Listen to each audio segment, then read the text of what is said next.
noite a todos e a todas. Como a palavra de hoje, ela nos remete ao discernimento, à compreensão e à interpretação, eu vou pedir licença para trazer através da música a nossa súplica inaugural aos benfeitores espirituais, àqueles que têm um discernimento bem melhor que o nosso, para abrir os nossos corações e as nossas visões, para que o que eu diga hoje aqui chegue à compreensão de todos, inclusive de mim mesmo.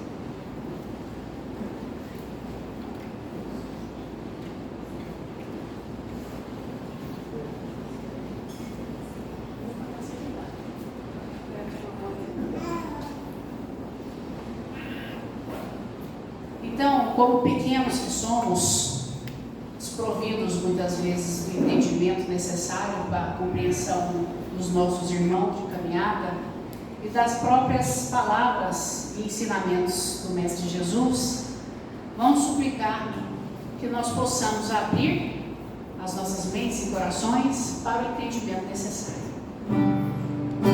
E assim como Zaqueu subiu na árvore para ver Jesus, a gente também vai subir hoje para poder entender o que vai ser dito aqui. Como Zaqueu, quero subir o mais alto que eu puder, só para te ver, olhar para ti e chamar sua atenção para mim. Eu preciso de ti, Senhor. Eu preciso de ti, ó Pai. Sou pequeno demais, me dá a tua paz, dá tudo pra te seguir.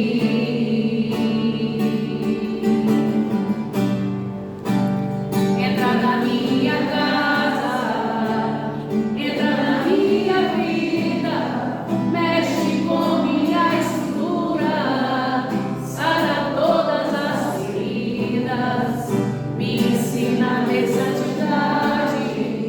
Quero amar somente a ti, porque o Senhor é o meu bem maior. Faz um milagre em mim. Entra na minha casa, entra na minha vida, mexe com minha estrutura, sara todas as feridas, me ensina a ter santidade. Quero amar somente a ti, porque o Senhor é o meu bem maior. Faz um milagre em mim.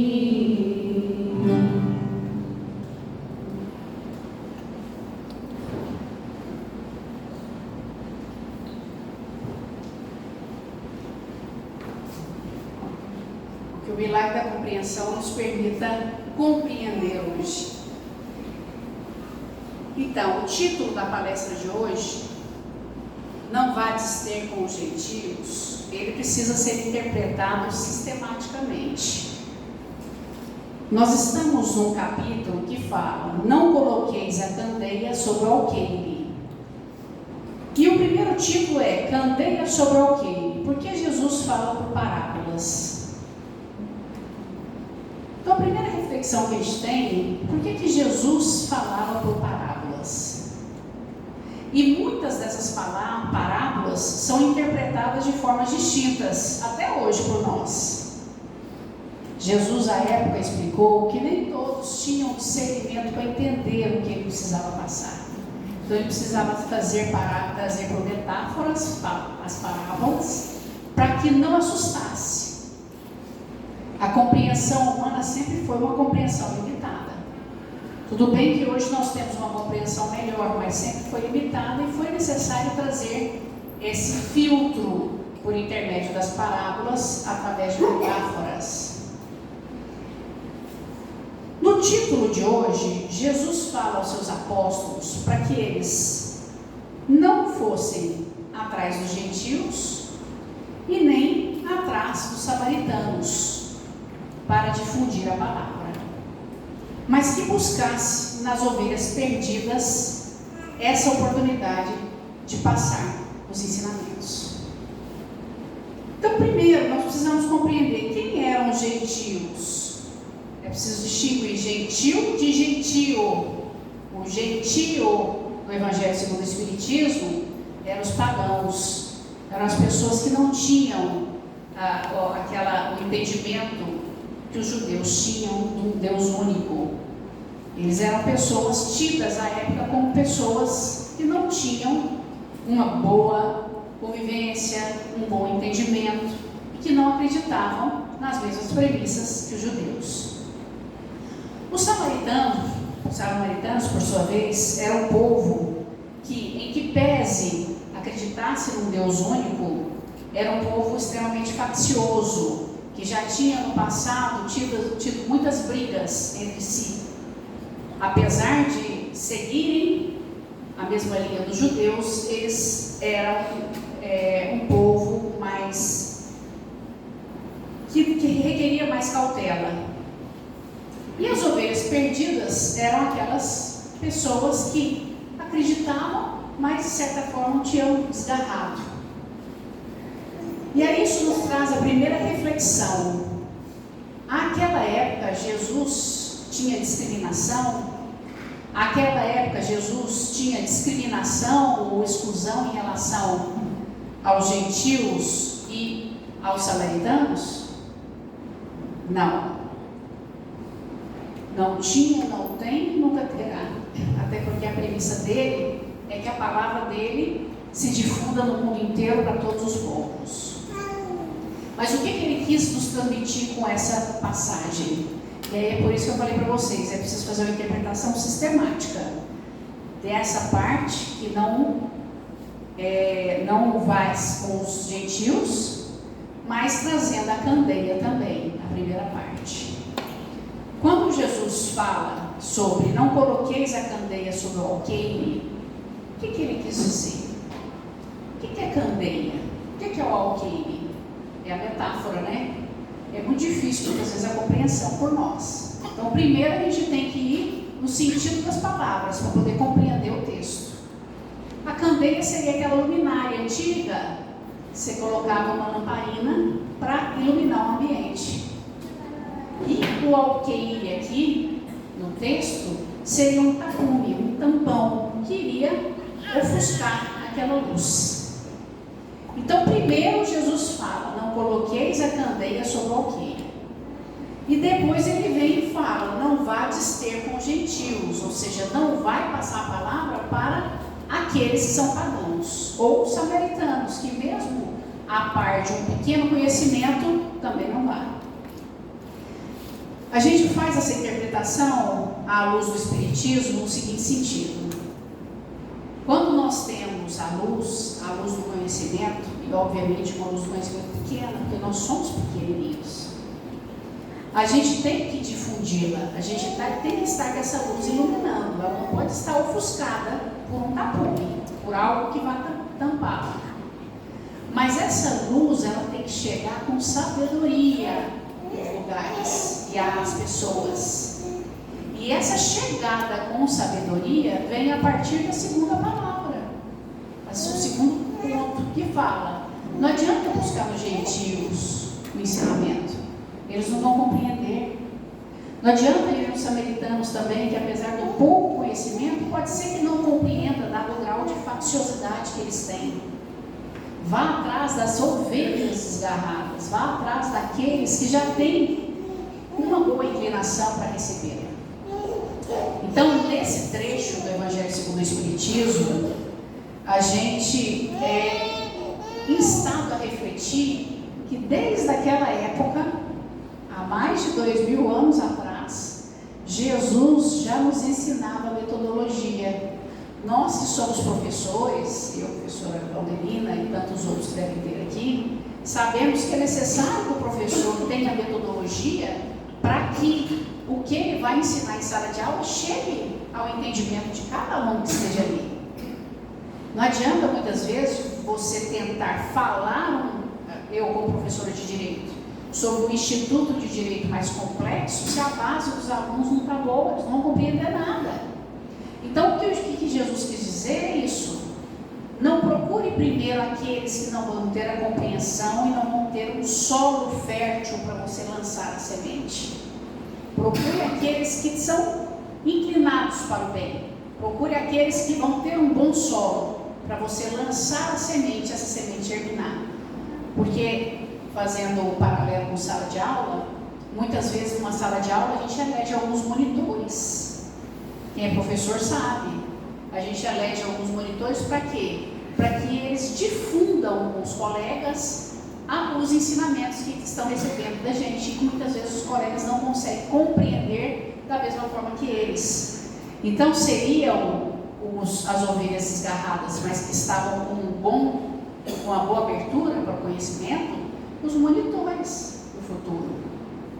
Porque Jesus quis dizer que é preciso ir atrás de todos, mas é preciso ir atrás de todos com a sabedoria e com a necessidade de compreensão do discernimento daquela pessoa. Porque senão não adianta de nada. Hoje em dia se tem muita dificuldade religiosa, vamos dizer assim. Muitas religiões querendo ser a religião certa, ou muitas pessoas querendo emplacar o seu pensamento para o outrem. Isso muitas vezes gera o quê? Uma repulsa. Não adianta a pessoa vir te passar o que ela pensa de uma forma hostil, de uma forma impositiva. Então não adianta ela pensar que ela é luz, se a luz dela não vai chegar aqui. Então, quando Jesus fala da pedagogia espiritual ou da metodologia, nessas duas palavras, da candeia sobre o alqueire e não vades ter com os gentios, é isso. É preciso exercer dentro de nós a capacidade de passar para o outro o nosso pensamento e a nossa ideia de uma forma não afrontosa, de uma forma não hostil, de uma forma que não cause repulsa e de uma forma amorosa. Porque o amor e a caridade estão em todos os trechos do Evangelho segundo o Espiritismo. E aqui a gente consegue extrair também.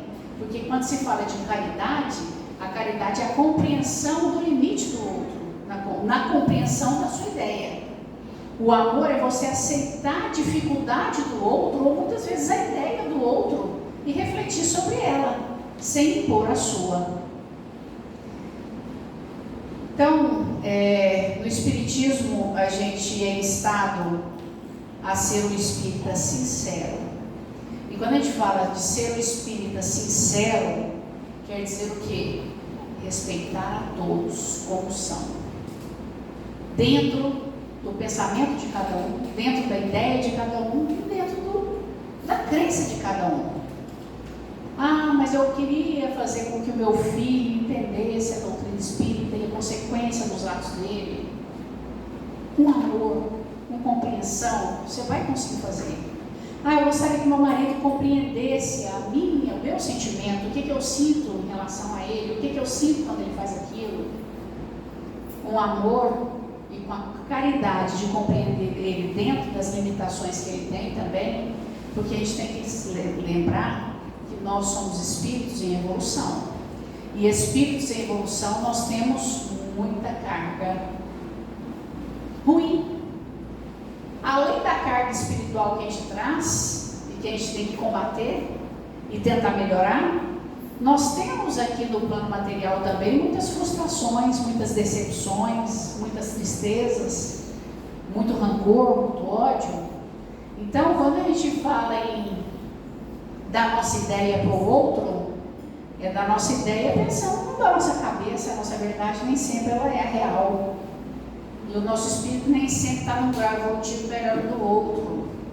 Então, é preciso que como espíritas ou como crentes nos ensinamentos de Jesus, não precisa ser espírita também, a gente se aproprie das reflexões que ele nos traz, porque ele não impõe nada. Ele nos traz reflexões, por isso que ele traz através, muitas vezes, de metáforas, pela dificuldade nossa até de compreensão. E aí você fica pensando naquela metáfora a vida inteira, tentando interpretá-la e vai achando as boas reflexões.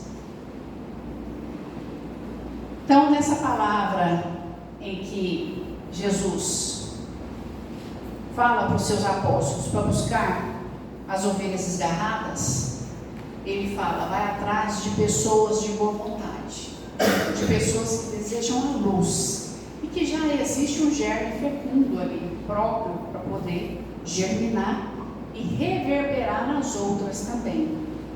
Além de depois também ir atrás. Jesus é universalista, ele não é individualista. Mas o que ele ensina aqui então para nós é a forma de chegar. É a forma de plantar boas ideias. Naquela época, com essa metodologia, com essa pedagogia espiritual que ele trouxe de lá. E hoje, trazendo para o plano material, para as nossas relações familiares, com colegas de trabalho, com amigos, com pessoas com quem convivemos diariamente, a reflexão é: eu sou luz, mas a minha luz não pode ofuscar a luz do outro, ou não pode ofuscar o outro em si. Eu sou luz, mas para que eu faça com que minha luz ilumine a vida do outro, eu preciso trazê-la com sabedoria, sabendo chegar, e não com hostilidade, e não com afrontar, e não com humilhar, não com desdenhar. Muitas vezes é preciso calar, e no momento certo falar. Então, essa palavra nos traz essa reflexão de que sempre reflitamos se as nossas ideias também são as mais certas, ou se a gente precisa estar aberto também com o terreno fecundo para ouvir do outro e refletir sobre o do outro. E também é preciso a gente saber que a gente pode ser luz, mas a luz que ilumina, ela ofusca e ela traz repulsa. Então nós temos que ter uma medida certa de tentar passar para o outro a nossa ideia, sempre com amor e sempre com caridade. É muito difícil, confesso. Aliás, eu acho que todos nós, quando assistimos a palestra ou quando damos a palestra, a gente fica pensando como nós somos imperfeitos, né? Hoje em dia a gente já deve ter gritado com os três aí, ou xingado os três, ou falado alto, ou falado com rispidez. Mas o importante é que nós estamos tentando, é que nós procuramos ser melhores. Se não, se a gente fosse perfeito, a gente não estaria aqui nesse plano. A gente estaria comungando das mesmas dificuldades, das mesmas privações e das mesmas alegrias também. Mas é preciso que todas as vezes que nós escutemos palestras e que nós reflitamos sobre as palavras do Mestre Jesus, a gente tente implantá-las na nossa vida. Ainda que seja em um momento do dia, mas já é alguma coisa. Uma vez por dia, você deixar a pessoa que você não suporta falar com você e você tentar ouvi-la e compreender o que ela quer falar com você, é uma caridade. Uma vez por dia, você não se exaltar com aquela pessoa que sempre fica aquela mesma história que te irrita profundamente, é amor com o próximo.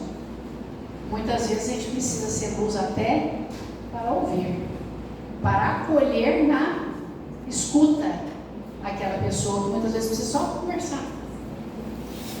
Então, voltando aqui, nesse trecho, não vades aos gentios, Jesus fala, tenha pedagogia para poder passar os ensinamentos que eu deixei para o outro.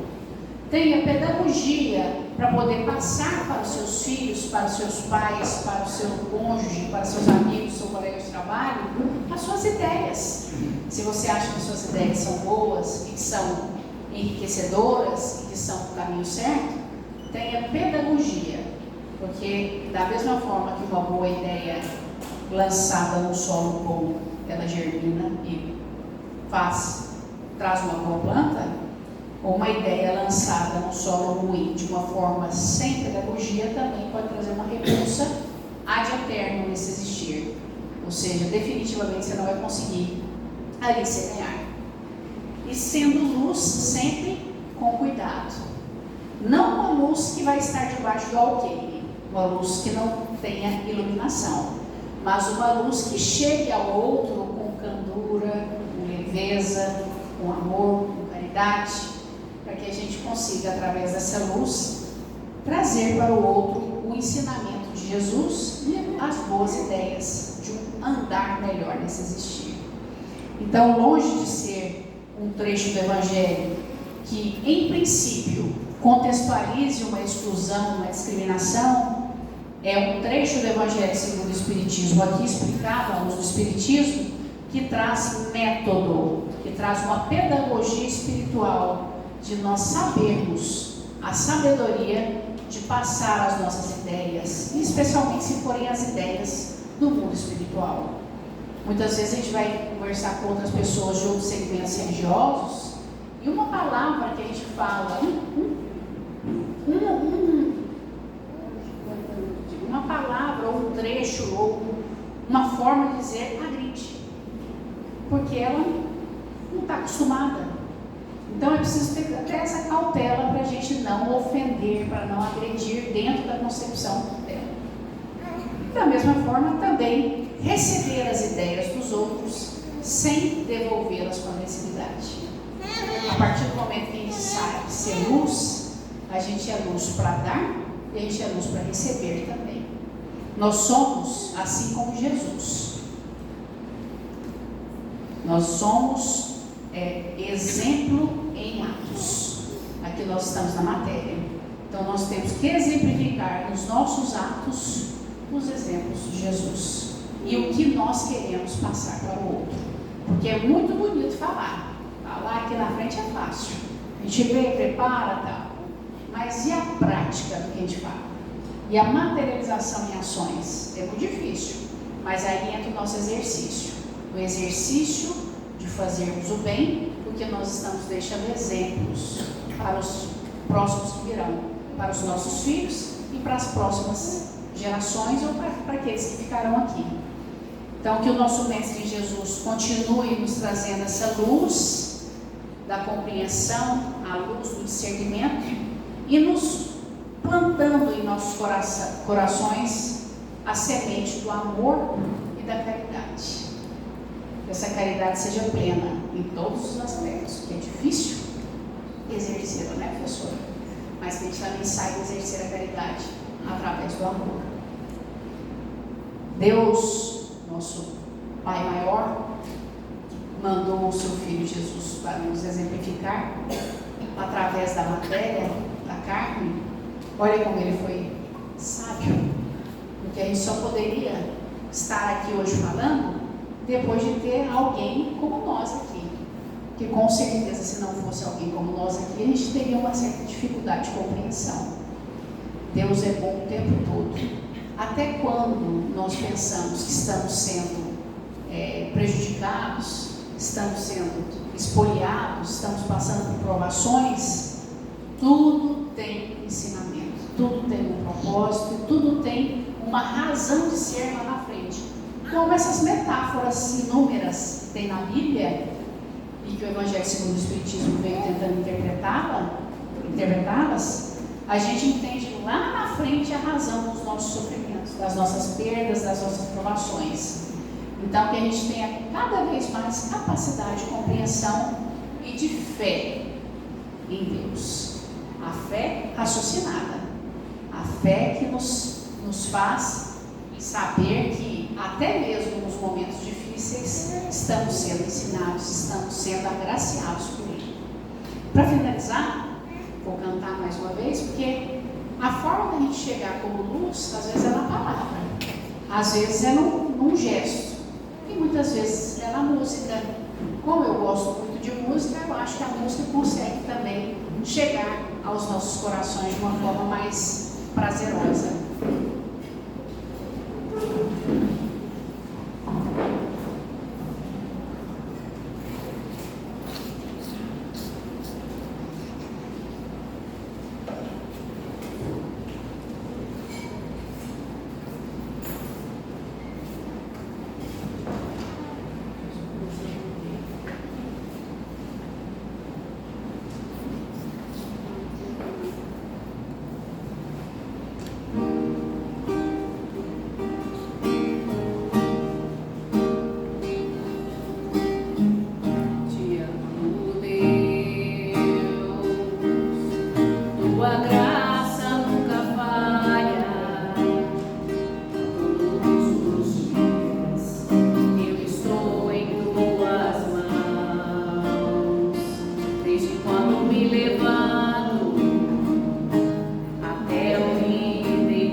eu cantarei da bondade de Deus.